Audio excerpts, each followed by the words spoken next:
अब हम किस सिचुएशन पे थे? हमने पोस्टीरियर और एंटीरियर एंकरेज की थ्योरी सारी पढ़ ली, सारा देख लिया। अब इसको प्रैक्टिकली अप्लाई करते हैं। तो हमने क्या क्या सोचा? सबसे पहले हमने सोचा कि हमें कैनाइन को सेपरेटली खींचना है और उसके बाद इंसाइजर्स को इकट्ठे खींचना है, इसलिए हम इसको बोलते हैं separate canine retraction and separate incisor retraction. और अगर हम सबको इकट्ठा खींचे तो उसको बोलते हैं एन मास रिट्रैक्शन, जो कि हमें नहीं करनी है। जब करनी होगी तो अगले लेक्चर में बताऊंगा, ठीक है। अब कैनाइन को हमने पीछे खींचना है, बड़ी सिंपल सी चीज है, वो करना है तो उसके लिए कुछ नहीं, हमें मोलर से कैनाइन पे एक कोई इलास्टिक डाल देनी है।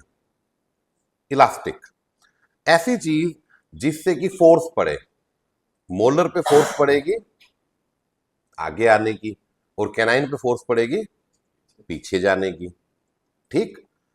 अब क्योंकि हमने कैलकुलेशन कर ली, वो फोर्स जो है वो मोलर को आगे नहीं लेके आएगी। क्यों? क्योंकि हमारी एंकरेज का जो हमने कॉन्सेप्ट निकाला ना 2:1, तो वो हमारा पूरा हो रहा था। तो कैनाइन पे क्या फोर्स पड़ेगी? पीछे आने की। ज्यादा नहीं, से फोर्स सेम ही पड़ेगी, इक्वल एंड ऑपोजिट है न्यूटन थर्ड लॉ के हिसाब से। But canine would move, anchor unit will not. तो सबसे पहली चीज, कौन सी ऐसी चीजें हैं जो हम यूज करते हैं फोर्स लगाने के लिए? तो आप लोगों ने इसमें एक एक करके सारी चीजें मैं दिखाता हूं आपको।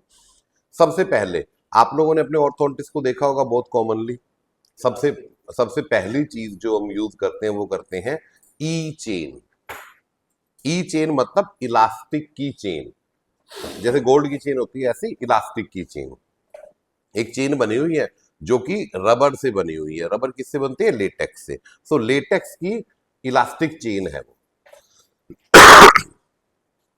काम क्या उसका? जब आप उसको खींच के डालोगे तो वो मोलर पे फोर्स लाएगी आगे आने का और कैनाइन पे फोर्स लगाएगी पीछे जाने का। हम अभी कैनाइन पे फोकस करते हैं, फिर मोलर पे आएंगे कि वहां क्या इफेक्ट हो सकता है, ठीक है। अब पीछे दिखाओ।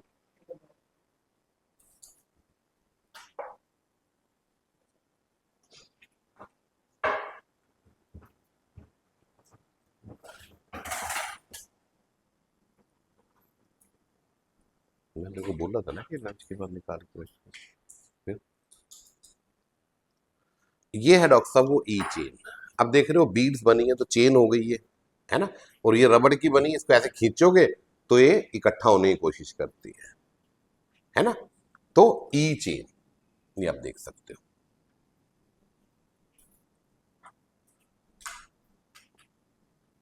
अच्छा, अब हम वापस से थोड़ी सी फिजिक्स और उसको मिक्स करते हैं। अब आपने क्या किया डॉक्टर साहब? आपने एक चेन लगाई जो कि खींच के ऐसे लगा दी। अब कैनाइन के ऊपर क्या इफेक्ट पड़ रहा है? कैनाइन के ऊपर इफेक्ट पड़ रहा है डॉक्टर साहब पीछे आने का। ऐसे ही पड़ेगा ना, आप तो खींच रहे हो तो वो क्या करेगा? पीछे आएगा, पीछे आएगा। अब वापस से हम आते हैं उसी चीज के ऊपर जो कि हमने डिस्कस की थी।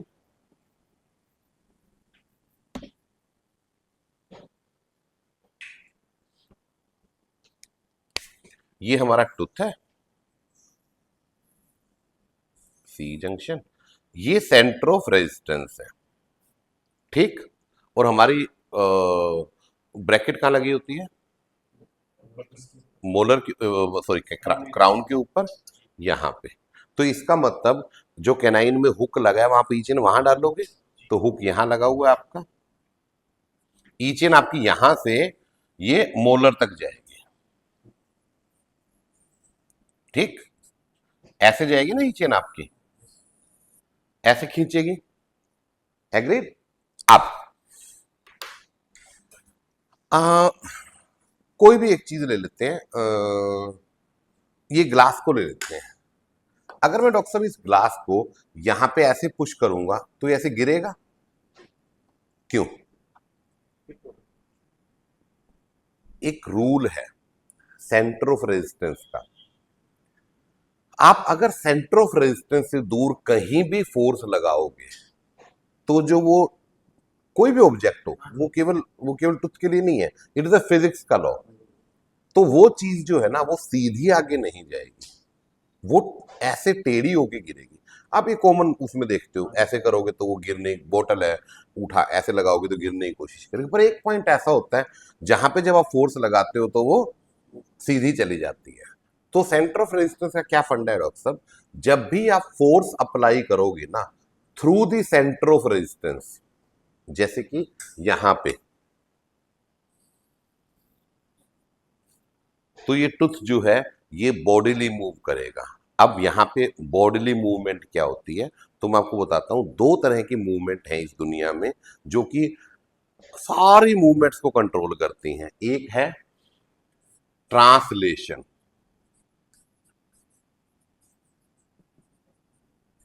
और एक है रोटेशन।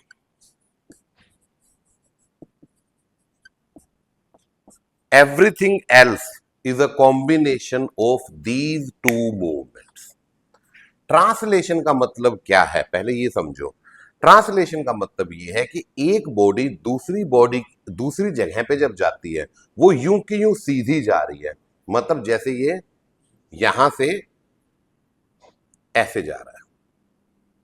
एग्जैक्टली इसको अगर मैं और अच्छे से डिपिक्ट करना चाहूं तो कैसे होगा, ये एक बॉडी है, बॉडी के अंदर क्या होते हैं मॉलिक्यूल्स, तो हम थोड़े बना लेते हैं ऐसे। ट्रांसलेशन का मतलब है जब आप इसको मूव करोगे ना डॉक्टर साहब, तो हर एक के बीच में जो डिस्टेंस है वो सेम रहेगा। मतलब ये सेम है, यहां पे एक ये था, एक यहां था, एक यहां था, एक यहां था, एक यहां था, एक यहां था। ये डिस्टेंस, ये डिस्टेंस, ये डिस्टेंस, ये डिस्टेंस, ये और ये सारे सेम, उतना ही मूव कर रहे हैं सारे मॉलिक्यूल्स। ठीक है। अगर ये चीज थोड़ी सी टेढ़ी होती तो डिस्टेंस चेंज हो जाता ना, तो वो ट्रांसलेशन नहीं होती। ट्रांसलेशन का मतलब है बहुत ही सिंपल सी चीज, एक बॉडी यूं की यूं बिल्कुल सीधी आगे आ गई। और रोटेशन का मतलब है डॉक्टर साहब वो एक ही पॉइंट के ऊपर घूमे जा रही है। पहले हम ट्रांसलेशन फोकस करेंगे फिर रोटेशन पे आएंगे। ट्रांसलेशन को अचीव करने का तरीका क्या है? केवल एक ही तरीका है, और भी है पर पहले अभी के लिए फोकस एक पे करते हैं। अगर आप फोर्स जो है वो सेंटर ऑफ रेजिस्टेंस के थ्रू लगाओगे तो बॉडी जो है वो ट्रांसलेट करेगी। ट्रांसलेट को हम बॉडीली मूवमेंट भी बोल देते हैं। मतलब अगर आप सेंटर ऑफ रेजिस्टेंस के थ्रू फोर्स लगाओगे तो वो ट्रांसलेट करेगी। It's as simple as that. अगर आप सेंटर ऑफ रेजिस्टेंस से दूर लगाओगे तो वो बॉडी जो है ट्रांसलेशन प्लस रोटेशन करेगी। मैं थोड़ा सा एग्जांपल दिखा देता हूं आपको। ये एक ऑब्जेक्ट है, इसका सेंटर ऑफ रेजिस्टेंस यहां है। जब आप इसके थ्रू फोर्स लगाओगे तो ये ट्रांसलेशन होगा।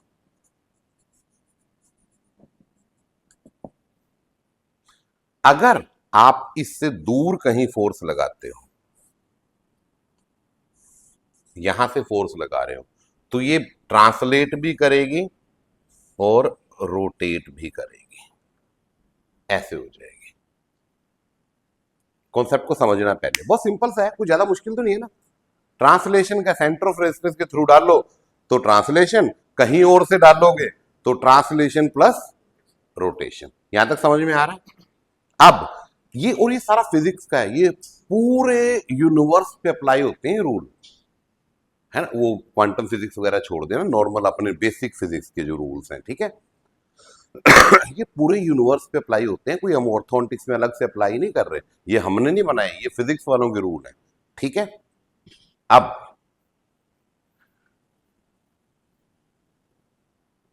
इसके पीछे भी ना पूरी कैलकुलेशन है कि कितनी रोटेशन होगी।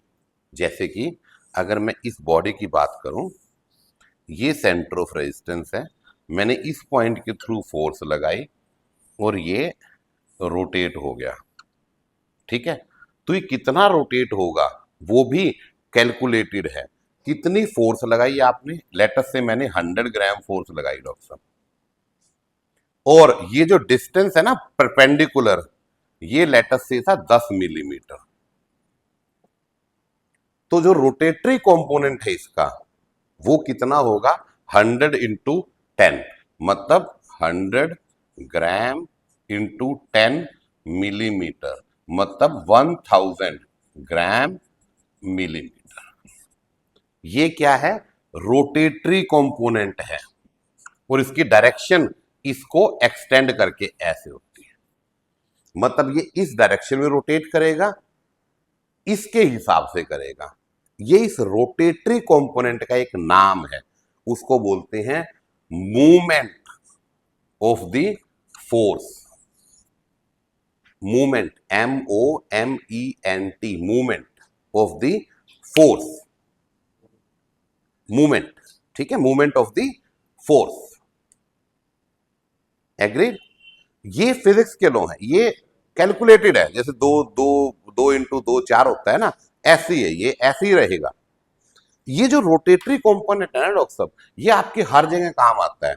आप अपना एरोटर हैंडपीस यूज करते हो, आप उसके अंदर फोर्स तो हवा से मारते हो ना, एरोटर के अंदर कैसे होता है, वो एक छेद होता है, उसमें हवा कैसे आती है, ऐसे, फिर वो टरबाइन के ऊपर जो अंदर लगी होती है उसको टच करता है, उससे घूमता है, तो वो वर्टिकल हॉरिजॉन्टल फोर्स को उसने किस में कन्वर्ट कर दिया, रोटेटरी में।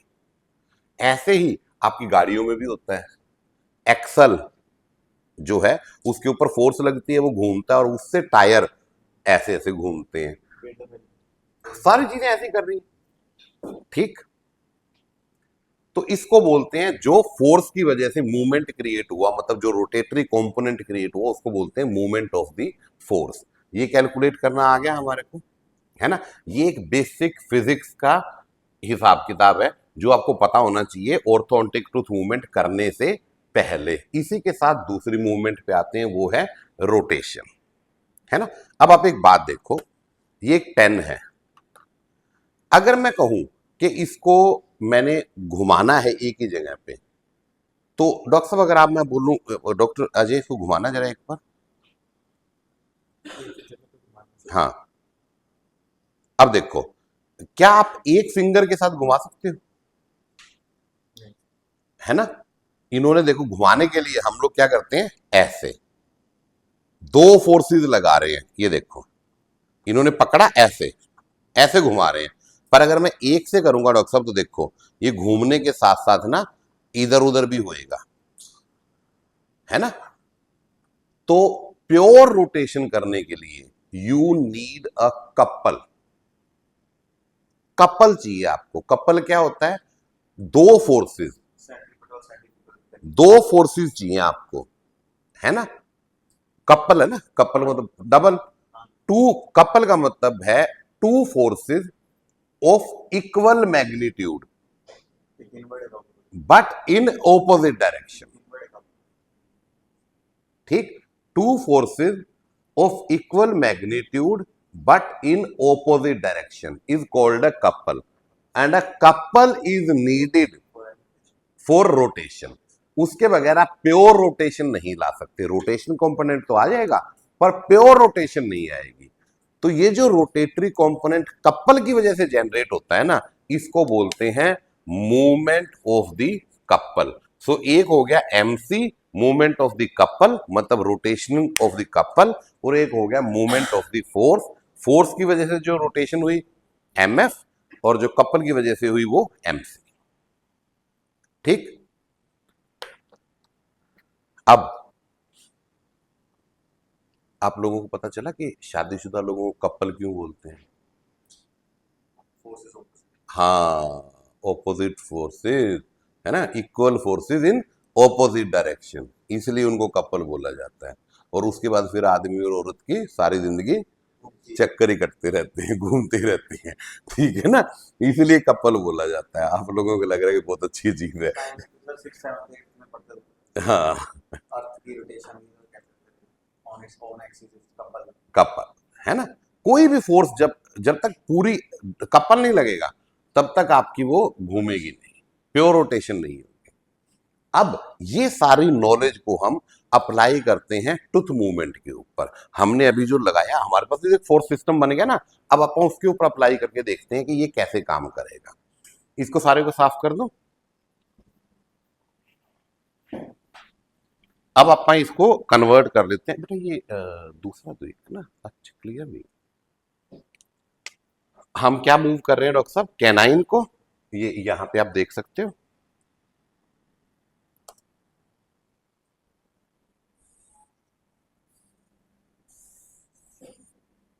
ये कैनाइन है और यहां मैं बना देता हूं मोलर, और यहां बना लेते हैं हम लोग प्री मोलर। ठीक है, ये इधर ब्रैकेट लग गई, इधर ब्रैकेट लग गई। ठीक है जी।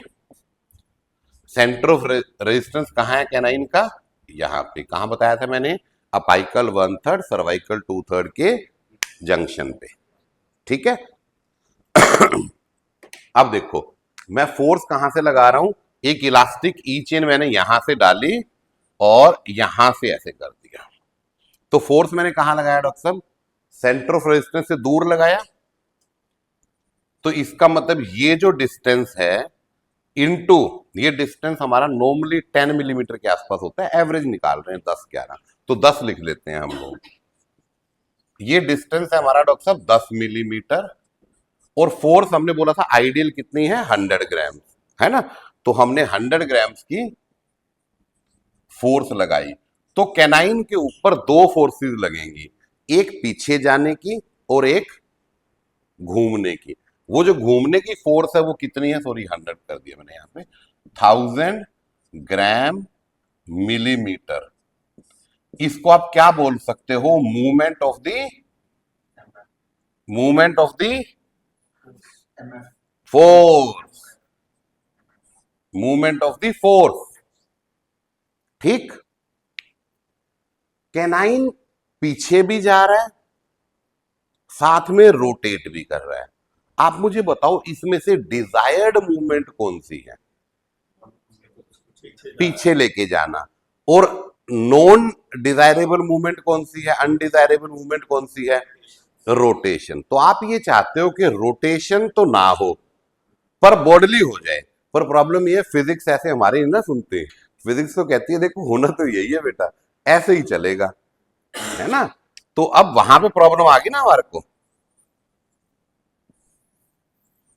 क्लियर नहीं था, मैंने थोड़ा सा क्लियर कर दिया। ठीक है।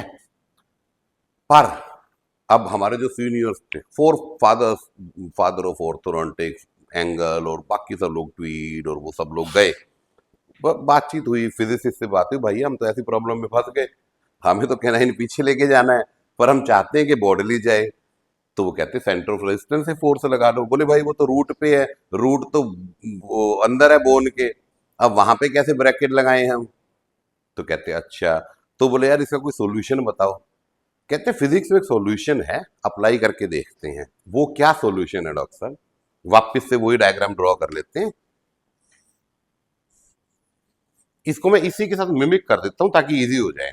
सो ये बेसिकली अब इसको कैनाइन मान लो और इसके ऊपर आपने ऐसे फोर्स लगा दी, और ये क्या कर रहा है, ये ऐसे टेढ़ा हुए जा रहा है। थोड़ा वो टेढ़ा कर देता हूं ताकि आपको अच्छे से पता चल जाए। ये ऐसे, ठीक है जी। ये सेंटर ऑफ रेजिस्टेंस इसका, और यहां से हमने फोर्स लगाई, ये टेढ़ा हो गया। पर हमें तो टेढ़ा चाहिए नहीं, बिकॉज ऐसे टेढ़ा कैनाइन किसको अच्छा लगेगा, है ना। हम चाहते हैं जाए तो, पर पूरा पीछे जाए। तो उन्होंने बोला देखो यार इसके अंदर ट्रांसलेशन तुम्हारी हो ही रही है, पर एक रोटेटरी कंपोनेंट जिसको आप एमएफ बोल रहे हो, है ना, वो रोटेटरी कंपोनेंट कैसे काम कर रहा है, ऐसे काम कर रहा है। तो कहते हैं अगर आप इसी सिस्टम के अंदर एक रोटेटरी कंपोनेंट इसका उल्टा लगा दो, ये ऐसे घूम रहा है, बोले एक ऐसा रोटेटरी कंपोनेंट लगा दो जो इसके ऑपोजिट काम करे, जो कि ऐसे काम करे, और उसकी वैल्यू कितनी हो, जितनी इसकी है। तो क्या होगा, तो ये दोनों, तो फिर क्या रह जाएगा केवल।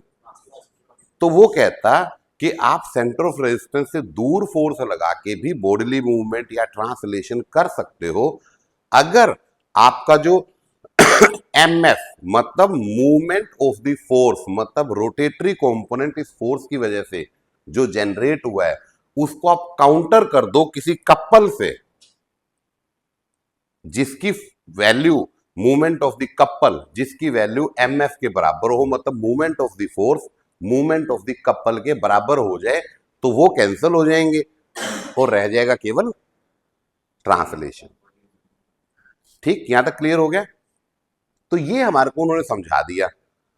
अब हमारे पास बस एक ही रह गई कि ये हमारा घूमने की कोशिश कर रहा है ऐसे, हम एक कपल लगा दें जो कि इसको उल्टा घुमाए और ये दोनों कैंसिल हो जाएं,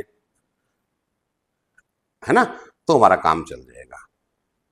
और यहां पे वैल्यू आती है जो मैंने आपको अभी थोड़ी देर पहले सिखाया था ना, कि अलाइनमेंट में 12 नाइट आई, क्यों 12 night I, 16 night I, 16-22 night I, 16-22 night I तो दांत बिल्कुल सीधे हो जाते हैं, फिर भी हम 16-22 स्टील तक क्यों जा रहे हैं, क्यों हमें चाहिए वो वायर, वो अब पता चलेगा आपको, है ना।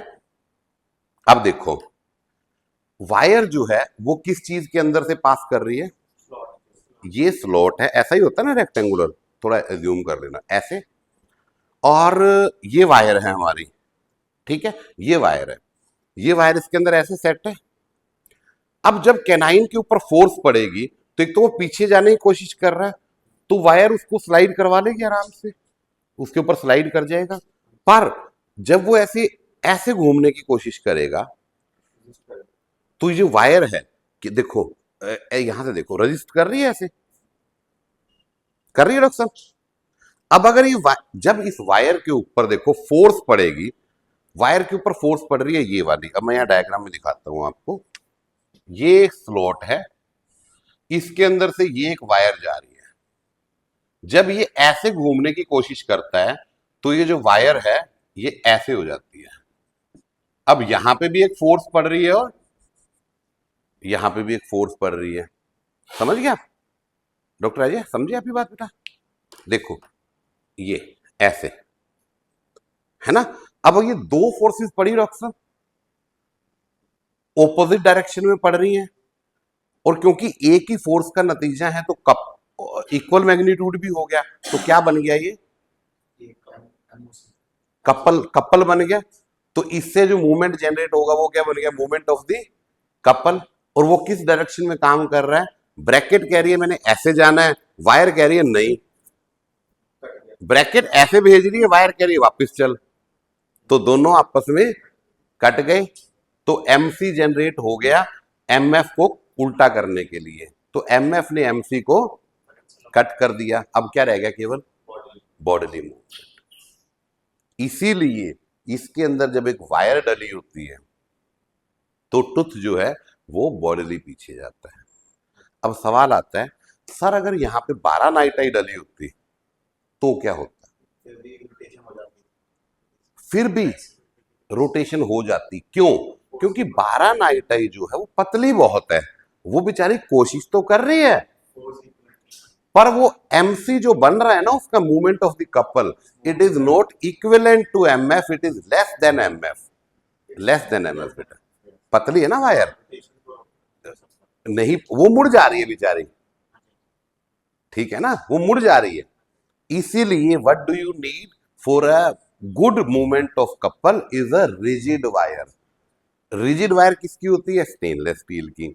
तो हम लोग कहां पहुंच गए, यहाँ पे 16-22 स्टेनलेस स्टील के ऊपर, कौन से स्लॉट में, 18 स्लॉट में। स्लॉट का साइज क्या था अपना 18, 28, और वायर का साइज क्या है 16-22, मतलब थोड़ी छोटी है, बहुत छोटी भी नहीं है। अगर यहीं पे 22 स्लॉट होता तो हम नहीं ये काम करते हो, बताऊंगा, अभी पहले 18 पे फोकस रखते हैं। 18 स्लोटा वायर कौन सी है, 16। अब यहां पे एक सवाल आता है कि सर फिर तो आपको रिजिड वायर चाहिए ना, 16-22 से ज्यादा रिजिड वायर तो 18-25 है, ठीक डॉक्टर साहब, 18-25 वायर है, आपने जवाब देना है डॉक्टर साहब मुझे, 16-22 से ज्यादा रिजिड है, इसका मतलब अगर हम 18-25 डाल दें तो ज्यादा अच्छा नहीं रहेगा, और बढ़िया रहेगा, टिप स्कोप ही खत्म हो जाएगा रोटेशन का।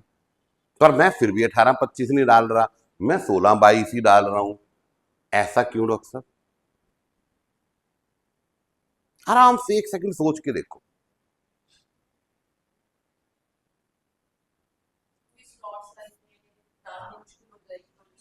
वेरी गुड, और थोड़ा सा और इसको वो करो, आपको पता चल जाएगा क्या कह रहे हैं हम।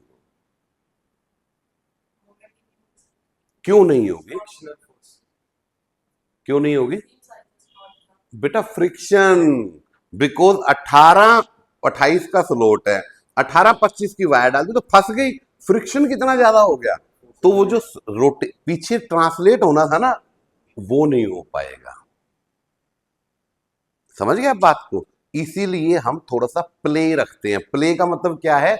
एक एक एक लीवरेज सा, एक एक एक स्पेस बीच में, है ना, ताकि फ्रिक्शन भी ना हो और वो भी मिलता रहे, हमें कपल भी मिलता रहे।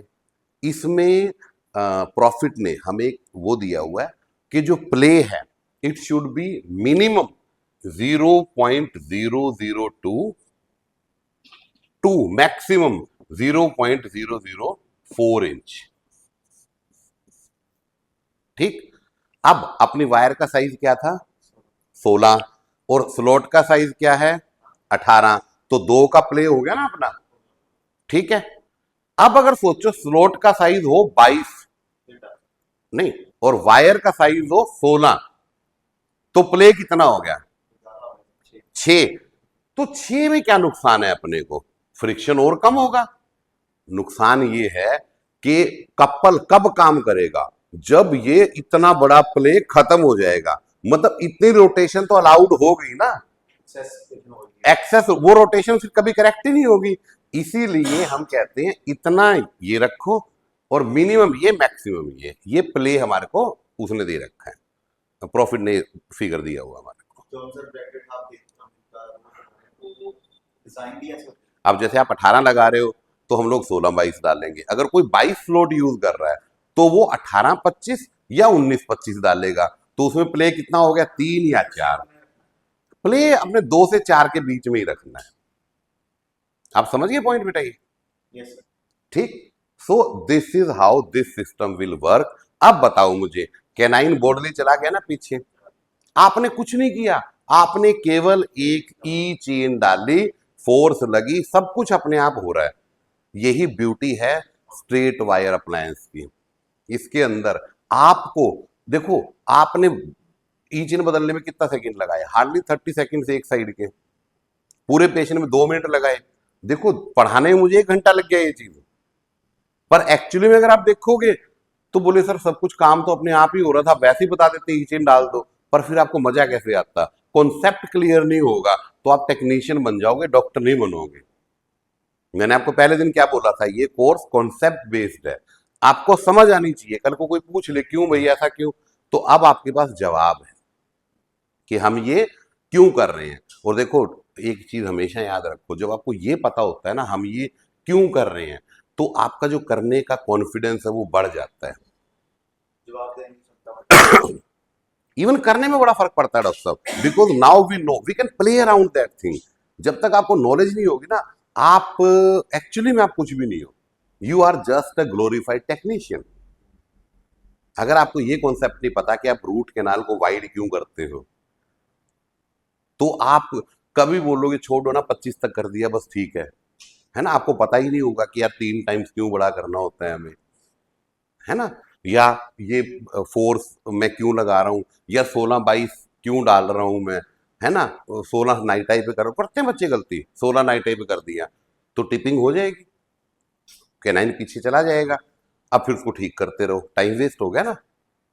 समझ गया मेरी बात? बाकी ठीक करने का तरीका ही बताऊंगा अगले लेक्चर में, पर पहले गलतियां तो कर सीखे कि क्या नहीं करनी, फिर जो हो जाएगी मान लो, क्योंकि मुझे पता है ये सब करने के बाद भी आप लोगों ने गलतियां करनी है। क्योंकि होता क्या है, हम सबको कॉलेज से, मेरे को भी यही था, हम सबको कॉलेज में ये लगता है कि जो हमारा सीनियर है ना, फाइनल ईयर को लगता है इंटर्न बहुत इंटेलिजेंट है, जो प्रोफेसर है वो तो बेवकूफ एमडीएस करके बैठा है 10 साल से पढ़ा रहा है ना, पर जो इंटर्न अभी पिछले साल मुश्किल से धक्के देके पास किया उसको, पर वो लगता है वो बहुत इंटेलिजेंट है। हम सब ये करते हैं, अपने टीचर की बात ना सुन के अपने सीनियर, जूनियर, कोलीग, अपने आसपास के दोस्तों से बड़े इन्फ्लुएंस होते हैं। तो आप भी बाद में क्या होगा, व्हाट्सएप देखोगे, फेसबुक देखोगे, कोई दोस्त मिल जाएगा, अरे नहीं नहीं ऐसे नहीं, ऐसे कर लिया अगर कोई फर्क नहीं पड़ता है। फिर गलतियां होंगी, फिर मेरे पास वापस आओगे कि सर ये हो गया, फिर मैं उसको ठीक करने का बताऊंगा, फिर आपको दोबारा एहसास होगा कि ये गलती नहीं करनी। अगर सारी बातें केवल बड़ों के सिखाने से हम लोग सीख जाते ना, तो इंसान बहुत ऊपर उठ चुका होता है ना, पर नहीं उठा ना। अब आप अपने हिसाब से देख लो, आपके पापा अपनी 60 70 जितनी भी आप लोगों की उम्र है उसके हिसाब से 50 55 की जिंदगी तो जी चुके हैं। उनको आपसे और दुनियादारी का बहुत ज्यादा एक्सपीरियंस है। वो आपको बहुत सारी चीजें सिखाने की कोशिश करते हैं, पर हम सीखते हैं क्या? ना। हम कहते हैं हम पहले कुएं में गिरेंगे, फिर हमें याद आएगी ओहो यार पापा ने बोला तो था, फिर हम उस कुएं से निकलेंगे और अगली बार कोशिश करेंगे कि ना गिरे। फिर इसलिए तो कहते हैं कि अकल जो है ना वो धक्के खाने से आती है, बादाम खाने से नहीं आती। अगर ऐसा होता है कि मेरी नॉलेज मेरे बेटे को ट्रांसफर हो सकती दुनियादारी की, तो सोचो कितनी जनरेशन हो गई। तो ये जो आज हम लोग हर छोटी चीज के ऊपर बहसते रहते हैं, है ना, ये धर्म, ये कास्ट, ये पैसा, ये ऊंचा, ये नीचा, ये सब होता क्या इस दुनिया में? है ना, वो सब नहीं होता। पर प्रॉब्लम क्या है कि हर कोई अपनी जर्नी जीरो से शुरू करता है, हर बच्चा अपनी जर्नी जीरो से शुरू करता है। It is not about academic, आप नॉर्मल नॉलेज की बात करो। और इसलिए आप देखोगे एक चीज, क्योंकि 2 3 सभ्यताएं थी, मेसोपोटामिया हो गई, चाइनीज हो गई, मिस्र वाली हो गई, अपनी हिंदू आर्यन सिविलाइजेशन, आर्यन तो नहीं एग्जैक्टली वर्ड, ये Indus valley civilisation is right word. ये बहुत पुरानी सभ्यताएं हैं, 5000 7000 8000 साल पुरानी है। इसका मतलब हम लोग कब से जिंदगी जीने का, देखो it is not about scientific knowledge, sorry मैं थोड़ा सा डाइग्रेस कर रहा हूं, it is not about scientific knowledge कि जी किसको जहाज पहले बनाना आता था, कौन अग्नि के तीर चलाता, no it is not about that. It is about 8000 साल में जिंदगी जीने का तरीका। देखो आप जब यंग थे आपकी सोच बिल्कुल अलग थी, पिछले 15 साल के अंदर, 20 साल के अंदर, डिपेंडिंग ऑन आपकी कितनी एज है, चेंज हुई होगी। और आपको हर बार ये नहीं लगता यार 5 साल पहले मेरे जैसा गधा गधा कोई नहीं था इस दुनिया में, और 5 साल बाद फिर लगेगा, 5 साल बाद फिर यही लगेगा। आप अपने केसेस देख लो, आपको कैसे लगता है मैंने किया ये काम? कई बार तो पेशेंट के सामने शर्मिंदगी हो जाती है कि अच्छा कहाँ करवाई रूट कैनल, बहुत ही वाहियात हो रखी है, डॉक्टर साहब आपने की थी। अच्छा, अब ना इसको बोलते हैं काटो तो खून नहीं समझ ही नहीं आता कि क्या जवाब दूं इस चीज का, है ना। बट है, है? पहले पूछ लेना चाहिए किसकी। मैंने तो ये एक फंडा बना रखा है, मेरी हो ना हो, आपने सीधा फंडा बना रखा है, ठीक है, ऐसी कोई बात नहीं है। बाकी अभी कितना टाइम हो गया, अच्छा, बात ये भी नहीं कि जानने की कोशिश कर रहा हूँ कहाँ करवाई थी। बस ये होता है कि इस तरह से वो करो कि ठीक है जो हुआ था ठीक हुआ था, अब मेरे पास है, मैं देखता हूँ यहाँ से क्या अच्छा हो सकता है, रादर देन कि पहले क्या हुआ। और ऊपर से हमें पता नहीं होता कई बार डॉक्टर साहब, अगले बंदे की पता नहीं क्या सिचुएशन थी, हो सकता है उस दिन बीवी से लड़ाई करके आया हो बेचारा, है ना, फाइल ज्यादा जोर से रगड़ दी हो, और टूटने को हमारे में किसकी नहीं टूटी, किससे एंकरेज लॉस नहीं हुआ, मैं यहाँ बैठ के बोल दूं एंकरेज लॉस नहीं हुआ, होता है जी, आज ही मेरे केस में हो रखा होता है। It can happen because it's biology and we are human beings, we are not perfect, but we try to. Doctor profession की एक बहुत गजब चीज है, बाकी किसी की मैं बुराई नहीं कर रहा, बट हम जितने दिल से करते हैं ना लोगों के लिए काम, उतना बाकी लोग नहीं करते, ये सच्ची बात है। आप किसी और फील्ड के अंदर जाके देख लो, आप वहां पे क्या होता है, वकील कर लो, आपको ही जाके केस की वो देनी पड़ती है पढ़ पढ़ के, हाँ उसने आप ही पॉइंट दे रहे होते हो, है ना। आप किसी भी आप घर में मिस्त्री लगा लो, आप मिस्त्री से ज्यादा मेहनत कर रहे होते हो, पर एक डॉक्टरी ऐसा फील्ड है जिसमें ना बड़े दिल से आदमी काम करता है और फिर भी गालियां खाते हैं बेचारे बट नहीं, फिर भी देखो कुछ भी कहो यार, इतना तो है, आज भी डॉक्टर के पीछे सांप तो लगता ही है, चाहे छोटा हो चाहे बड़ा हो, आके ना ये नहीं बोलता ओए डॉक्टर, सीधा होता है डॉक्टर साहब, है ना। And there is still a respect in this society, आप कहीं भी चले जाओ, कोई कितना ही वो कर ले, हाँ ब्लैक शीप तो कहीं भी होते हैं, कई बार वो भी गुस्सा हो जाते हैं बेचारे, वो एक अलग चीज है। बट अदरवाइज फिर भी एक वो है, और शायद इसी वजह से है कि हम लोग जब करते हैं तो सबसे ज्यादा जो, और टेंशन भी सबसे ज्यादा हम ही लेते हैं। हमारे को पूरी टेंशन होती है जिस दिन कुछ हो जाए, क्योंकि यू नेवर नो यार, ह्यूमन बॉडी है, हल्का सा भी गलत हो जाए तो कितना ऐसे, मतलब उस दिन अच्छा नहीं जाता अपना, है मजा ही नहीं आता। और सुबह सुबह एक अच्छा केस मिल जाए, अच्छा काम हो जाए ना, तो सारा दिन बंदा ना खुश रहता है, खिला रहता है। ये सच्चाइयां हैं, है ना। चलो एनीवे, तो जी ये इस तरह से हम लोग डॉक्टर साहब इस कैनाइन को पीछे खींचते हैं। तो इस कैनाइन को जब हमने फोर्स लगाई तो ये कैनाइन पीछे टिप करने की या रोटेट करने की इसने कोशिश की, डिस्टल टिपिंग बोल देते हैं हम इसको। इसने रोटेट करने की कोशिश की पीछे की तरफ डिस्टली, और हमने उसको वायर से रोक दिया। वायर क्योंकि हैवी थी, उसने वापस कपल मारा और उससे वो सीधा हो गया, इसलिए इसको वॉक कौन सा कैनाइन बोलते हैं, वॉकिंग कैनाइन। वो बेसिकली वो मून वॉक नहीं है जो, वो ऐसे गिरता है फिर ऐसे होता है, तो कैनाइन ऐसे ही चलता है, ऐसे होगा ऐसे होगा ऐसे होगा ऐसे हो गया, है ना। So this is how it works, ठीक है। वो मून वो का मुझे करने नहीं आती, माइकल जैक्सन का वीडियो देख लेना ठीक है, तो दैट वे, है ना। सो यही वो है। अब इसके अंदर एक और नुकसान होता है डॉक्टर साहब। अब आप इसको दूसरे तरीके से समझो, कैनाइन ऐसे बिल्कुल फ्लैट तो नहीं है ना, कैनाइन की मेसियोडिस्टल विड्थ है, तो बक्कोलिंगुअल भी तो है। अब अगर मैं ग्लास को देखूं, मैं आपको साइड से बता रहा हूं तो कहता हूं सेंटर ऑफ रेजिस्टेंस यहां है, पर रियल में वो यहां थोड़ी है डॉक्टर साहब, वो तो यहां है, राइट। अब अगर मैं इस पूरे इसको डायग्राम को हटा देता हूं एक बार, है ना। अगर मैं इसी कैनाइन को ओक्लूजल एस्पेक्ट से देखता हूं, तो यहां ब्रैकेट लगी है। अब सेंटर ऑफ रेजिस्टेंस कहां है, यहां है, सेंटर में है ना। अब जब मैं फोर्स लगा रहा हूं डॉक्टर साहब, ये मोलर है मेरा, तो अब देखो ये ई चेन डल गई, ओ यार मैंने गलत उठा दिया, ये ई चेन डल गई। अब एक तो ये इसको पीछे टिप करने की कोशिश कर रहा था ऐसे। आप मुझे बताओ, क्योंकि ये भी तो सेंटर ऑफ रेजिस्टेंस से दूर है, तो क्या इसको ये रोटेट करने की कोशिश नहीं करेगा। इसको आप ऐसे देख सकते हो, देखो ये कुर्सी है, अगर मैं इसको यहां से पकड़ के खींचता हूं तो सीधी आएगी, पर अगर मैं इसको यहां से पकड़ के खींचता हूं तो ये रोटेट हो रही है। तो दूसरा साइड इफेक्ट कैनाइन रिट्रैक्शन में क्या होता है डॉक्टर साहब, वो है रोटेशन ऑफ द कैनाइन बक्कोलिंगुली। बक्कोलिंगुली अभी तक हम रोटेशन की बात कर रहे थे मीजियोडिस्टली, अब हम बात कर रहे हैं बक्कोलिंगुली।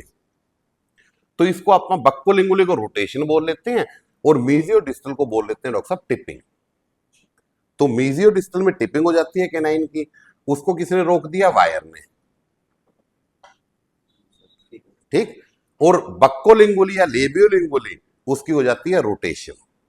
अब आप एक बात देखो, आपने ब्रैकेट का स्लॉट है, इसमें वायर डाली हुई है, इसके ऊपर फोर्स लगाई, ये क्या कोशिश कर रहा है डॉक्टर साहब, ऐसे जाने की। अभी देखो जब ऐसे जाने की कोशिश करेगा तो इसको कोई चीज रोकेगी क्या, मॉड्यूल। क्यों, क्योंकि आपने इसके अंदर क्या डाला हुआ है, मॉड्यूल। पर इस मॉड्यूल डालने का एक नुकसान है, क्या है, मॉड्यूल किस चीज का बना हुआ है, लेटेक्स रबड़ का, ठीक है। अब आप लोगों ने किसी टायर की, अपने गाड़ी के वाइपर की हालत देखी जब वो छत पे पड़ा होता है, बारिश भी हो धूप भी हो, कैसा हो जाता है वो, इलास्टिसिटी खत्म उसकी, डेड हो जाता है। अब ये भी तो मुंह के अंदर तो उससे ज्यादा सीवियर कंडीशन तो है ही नहीं, गर्म ठंडा दिन में ही 4 बार, कभी कॉफी तो कभी कोल्ड ड्रिंक, बैक्टीरिया अलग, सलाइवा अलग, है ना, एसिडिटी अलग। तो अब एक बात बताओ, इन सब के साथ क्या वो मॉड्यूल जो है उतनी ही स्ट्रेंथ रह पाएगी उसकी, जब वो वीक हो जाएगा तो ये जो फोर्स लगी है ना, इसकी वजह से कई बार ऐसे करके रोटेशन हो जाती है ना। तो इसको रोकने का बहुत सिंपल तरीका है, अब मॉड्यूल ना डालो, मॉड्यूल की बजाय लाइगेचर वायर बताई थी ना मैंने, स्टील की जो होती है लाइगेचर वायर आती है। मॉड्यूल से हम क्या करते हैं, वायर को बांधते हैं, ऐसे ही उसकी बजाय हम लोग क्या करेंगे डॉक्टर साहब, ये एक लाइगेचर वायर आती है ऐसे, स्टील की, आप इससे बांध दो। ये मैं आपको पूरा डेमो करके दिखाऊंगा नीचे अभी क्लास खत्म होने के बाद। ये सारा आप करके जाओगे खुद, पूरा मॉडल के ऊपर सीख के जाओगे। तो ये आपने बांध दिया ऐसे, टाइट कर दिया। अब ये तो स्टील है, इसके ऊपर तो कोई फर्क नहीं पड़ना, तो ये कभी भी उसको रोटेट होने नहीं देगा। तो ये सब रिट्रैक्शन की तरफ करना है ना? हाँ जी, हाँ जी, रिट्रैक्शन के टाइम उसमें मॉड्यूल नहीं लगाना है? हाँ जी, मॉड्यूल की बजाय हम ये लगा देंगे। चुभेगा नहीं है? नहीं नहीं, बहुत पतला होता है डॉक्टर साहब। सी, ये पूरा करके दिखाऊंगा कैसे होता है ना। आप किसी सीनियर ऑर्थोडोंटिस्ट को देखोगे ना, बहुत सीनियर, तो पहले जब मॉड्यूल नहीं यूज होते थे, इवन जब मैं पीजी कर रहा था, मैं मॉड्यूल नहीं मिलते थे, हमें यही करना पड़ता था हर पेशेंट में। इसकी प्रॉब्लम क्या है, टाइम कंज्यूमिंग है, otherwise it's the best. But problem में तो हम मॉड्यूल क्या इजी है, तो जहां पे जरूरत पड़ती है वहां हम ये कर लेते हैं, जहां रिक्वायरमेंट है, और जहां नहीं है वहां मॉड्यूल डाल देते हैं। मतलब mixture of both, ideal word है ना। ये कौन सी वायर होती है? ये 0.010 और 0.009 होती है, stainless steel oxygen, stainless steel है ना। ऑर्थोडोंटिस्ट के अंदर मोस्टली स्टेनलेस स्टील यूज होता है, बाकी निकल टाइटेनियम और टीएमए वगैरह होते हैं, वो बता दूंगा आपको सारा। ठीक जी। सो अब देखो, वापस आते हैं।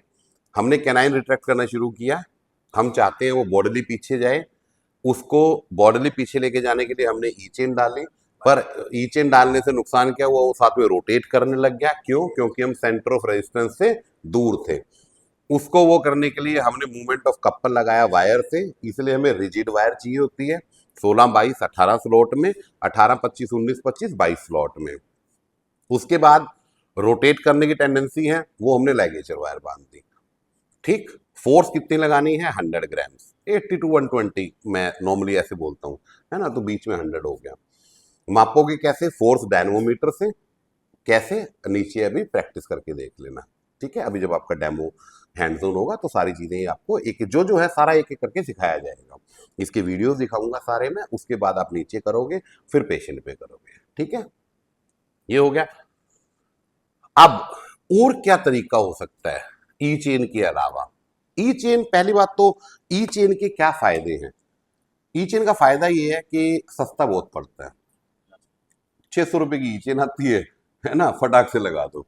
सर एक मेरे दिमाग में क्वेश्चन था कि ई चेन को जैसे हम काटते हैं तो कैसे पता लगता है कि इतना एक्शन देंगे? वो बेटा फोर्स डायनोमीटर बताएगा आपको। अच्छा। वही तो बता रहा हूँ, नीचे डेमो में आपको पता चलेगा, जब हैंड ऑन होगा ना तब पता चलेगा। ठीक है, तो जी ये हो गया। पर लगाना बहुत आसान है, फटाक से। आपने देखा होगा कैसे फटाफट बदल देते हैं ऑर्थोडोंटिस्ट, टक टक टक टक टक टक टक, है ना। वो प्रैक्टिस की बात है, कोई बड़ी बात नहीं है। विद इन 2 मिनट्स आप पूरे एक पेशेंट की ई चेन चेंज करके भेज सकते हो, चारों कोऑर्डिनेट्स में। नुकसान क्या है? अगेन लेटेक्स है, तो होता क्या है कि आज फोर्स लगाई 120, अगले हफ्ते रह जाएगी 60, 3 हफ्ते बाद रह जाएगी 15, 20, है ना। अब आप हर पेशेंट को अगर 10 दिन बाद, 15 दिन बाद बुलाओगे तो वो इकोनॉमिक्स अच्छी नहीं है। बिकॉज एक पेशेंट जब आता है, वो भी बच्चे होते हैं, उसके साथ उसका पेरेंट आएगा बेचारा, स्कूल से छुट्टी, ट्यूशन से छुट्टी, कहीं ना कहीं से वो, ये सारे के सारे काम, है ना। पर अगर इसका सोल्यूशन हमें मिल जाए कि पेशेंट को महीने की बजाय 1.5 महीने में बुला लें तो ज्यादा अच्छा है। तो उसके लिए हम लोग यूज करते हैं डॉक्टर साहब closed coil spring. Closed coil spring ये किस चीज के बने होते हैं? स्टील के भी आते हैं, अब तो खैर ऑब्सोलीट हो गए, निकल टाइटेनियम के बने होते हैं, है ना। ये स्प्रिंग्स कैसे हैं ये आप देख सकते हो। जैसे आपने पेन में देखे हैं अपने, वो स्प्रिंग बने होते थे, बस ये उसका उल्टा है, ये क्लोज्ड है। ये देखो इस तरह से स्प्रिंग होता है, ये इसको ऐसे खींच के डालते हैं हम लोग, है ना। तो आप ये you just can have a look. निकल टाइटेनियम में आप देखो, इसको कितना ही खींच लो वापस आ जाएगा, इसको खुद से खींच के देखो। ठीक, तो इसमें 2 ही कुंडियां हाँ, एक मोलर में डालेंगे डॉक्टर साहब, एक कैनाइन में, बस। प्रीमोलर में डलना है? प्रीमोलर में डालना ना। हाँ, ये बताता हूँ डॉक्टर साहब, ये सारा बताऊंगा, पहले एक बार देख लो। अब पहले ना ये चीजें बहुत महंगी आती थी डॉक्टर साहब, आजकल चाइना से सामान आ रहा है और इसमें कोई फर्क नहीं होता क्वालिटी का ज्यादा, तो मैं आपको इतना नहीं वो करूंगा कि कोई बहुत महंगी खरीदनी है। 500-600 रुपए का पैकेट आता है 10 का, है ना। और 50 रुपए का एक पड़ा आपको, आप आराम से एक पेशेंट में यूज कर एक सकते मिनट हैं। में एक ही use होता एक पेशेंट 4 यूज होंगे, अच्छा नहीं एक एक एक एक, है ना। हाँ एंड समटाइम्स पेशेंट इसको घुमा भी देते हैं तो मे बी 5 या 6 भी यूज हो सकते हैं, बट आई डोंट, 300 रुपये तो लगे, क्या फर्क पड़ता है ना। बिकॉज अल्टीमेटली क्वालिटी मैटर करती है ना। और अब आप कहोगे सर इसका फायदा क्या है। इसका फायदा बहुत है डॉक्टर साहब। पहली चीज, इसमें फोर्स डिके जो भी थोड़ी देर पहले बता रहा था ना मैं, वो बहुत कम है बिकॉज निकल टाइटेनियम है। तो ऑब्वियसली दूसरा मेटल है, जिसमें कोई सलाइवा नहीं घुसना, गर्मी का इफेक्ट नहीं पड़ता है ना, मतलब मिनिमल इफेक्ट है। तो नियर कॉन्टिन्यूअस जो मैंने बताया था वो फोर्स इसके साथ लगने का स्कोप रहता है, ठीक है। So that's why it is much better. इसको लगाना कैसे है सारा वो मैं आपको अभी नीचे डेमो हो जाएगी आपकी, ठीक। अब इसमें क्या होता है डॉक्टर साहब, अब इसमें तो देखो ये दोनों तरफ हुक लगा रखे हैं, बीच में वो है, तो इसको तो हम काट थोड़ी सकते हैं, बिकॉज अगर काट देंगे तो फंसाऊंगा कैसे कैनाइन में। तो इसलिए इसकी फिक्स लेंथ आती है, 12 mm, 9 mm और 6 mm। तो हम लोग क्या करते हैं डॉक्टर साहब, जब शुरू करनी है कैनाइन रिट्रैक्शन तो हम लोग 12 mm यूज करते हैं। वो ऑलरेडी जैसे मैंने बताया ना डाटा है सारा, तो लेंथ, आपके क्राउन की विड्थ वगैरह सब कुछ क्लियर है। तो उनको पता है मोलर से कैनाइन तक नॉर्मल डिस्टेंस कितना होता है और कितना खींचने पे 100 ग्राम फोर्स लगेगी। तो उन्होंने 12 mm का एक बनाया, वो कहते हैं 2 महीने 2-2.5 मिलीमीटर की मूवमेंट हो गई। उसके बाद 9 mm का लगा लो, उसके बाद 6 mm का लगा दो। सर ये तो सारा लिखत है हम्म। जैसे आप प्रैक्टिकली देख लेते हो कि अब यार ये टाइम आ गया है 9 का जैसे अब हाँ हाँ हाँ, वो पता चल, वो तो देखो 2-2.5 mm आपको पता चल जाता है। 2-2.5 mm का स्पेस, कैनाइन पीछे जाएगा तो कैनाइन लिटिल बीच में स्पेस बनेगा। स्पेस का मतलब जैसे आपको लगे कि आ गया वापस आ गया चेंज कर दें हाँ बस चेंज कर दो। और मतलब इसकी ब्यूटी फिर क्या है, 2 मिनट वेट करनी जरूरत है। हाँ हाँ, अगर आपको लगता है जल्दी आ गया तो जल्दी कर दो। और इसकी ब्यूटी क्या है, अगर आप इसको थोड़ा ज्यादा भी खींच दोगे ना, बहुत हैवी फोर्सेसिंग लगाता है ये। ज्यादा फिक्स है ज्यादा खींच भी दो ना, मान लो आपने गलती से 12 mm की बजाय आपने 9 mm लगाया, अच्छा 9 लगा दिया तो ज्यादा खींच वो तो जाएगा ना ज्यादा वो, वो तो पहले भी गलत हो गया ना है ना। पर ब्यूटी क्या है कि इसमें एरर का स्कोप बहुत है। अगर आप ज्यादा भी खींच दोगे ना तो उतनी हैवी फोर्सेस नहीं लगती जितनी ई चेन से लगती है, ठीक है ठीक है। So it is a very good thing. ये बहुत अच्छी स्पीड के साथ काम करता है ये, और ई चेन से ज्यादा स्पीड है इसकी टूथ मूवमेंट की, ठीक है ना। थोड़ा सा शुरू में आपको यूज करने में लगेगा कि यार टाइम लग रहा है, but it is worth it because आप उसको हर महीने बदलने की जरूरत नहीं है। अगर आपका पेशेंट जैसे मान लो दूर से आ रहा है, कई बार होता है ना 50-50 किलोमीटर, 100-100 किलोमीटर, या पेशेंट पढ़ने गया है बाहर, तो फिर आपके पास पेशेंट वापस आने में कहता है जी मैं 2 महीने बाद आऊंगा। अब ये लगा के भेज दो, आप देखोगे कि वापसी आया पेशेंट तो इतनी मूवमेंट हो रखी है, ठीक है। सो ये हो गया दूसरा तरीका। तीसरा हम लोग पहले यूज करते थे, इलास्टिक्स आती हैं डॉक्टर साहब। वो इलास्टिक्स रिमूवेबल होती हैं, बेसिकली पेशेंट डेली उनको चेंज करेगा, ऐसे करके इलास्टिक्स आती हैं। पर अब इनका कोई फायदा नहीं है बिकॉज हम पेशेंट के ऊपर डिपेंडेंट नहीं रहना चाहते। अगर पेशेंट ने नहीं डाली तो आपका काम तो रुक गया ना। जब हमारे पास एक फिक्स्ड ऑप्शन अवेलेबल है अच्छी वाली, तो हम वो क्यों नहीं यूज करें। इसीलिए अब हम क्या यूज करते हैं, closed coil spring. Closed coil spring is for closing spaces, यहाँ स्पेस क्लोज कर रहे हो ना आप।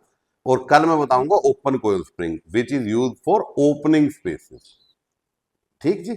तो ये close coil spring 12 mm, 9 mm और 6 mm, है ना। सो ये हो गया आपका कैनाइन रिट्रैक्शन, है ना। इसमें कोई डाउट मन में कोई सवाल हो तो मुझे बताओ जी। तो इसमें वो एक ही है कि जो जैसे ये सब कुछ कर रहे हैं हाँ तो हमें हाँ, वहां पहुंच रहे हैं अभी बेटा। अभी वो दोनों चीजों को इकट्ठा बताऊंगा इंसाइजर और कैनाइन में, कि आपने कैसे चेक करना है कि एंकरेज लॉस तो नहीं हो रहा मेरा। वो अभी जब इंसाइजर रिट्रैक्शन सिखा दूंगा ना, तो इकट्ठी ही बताऊंगा दोनों चीजों में। वो अभी मोलर पे आएगी ना, अभी हम केवल कैनाइन की बात कर रहे हैं। पीछे कर रहे हैं हाँ, अभी हम केवल उसके ऊपर इफेक्ट की बात कर रहे हैं, फिर हम मोलर पे भी आएंगे।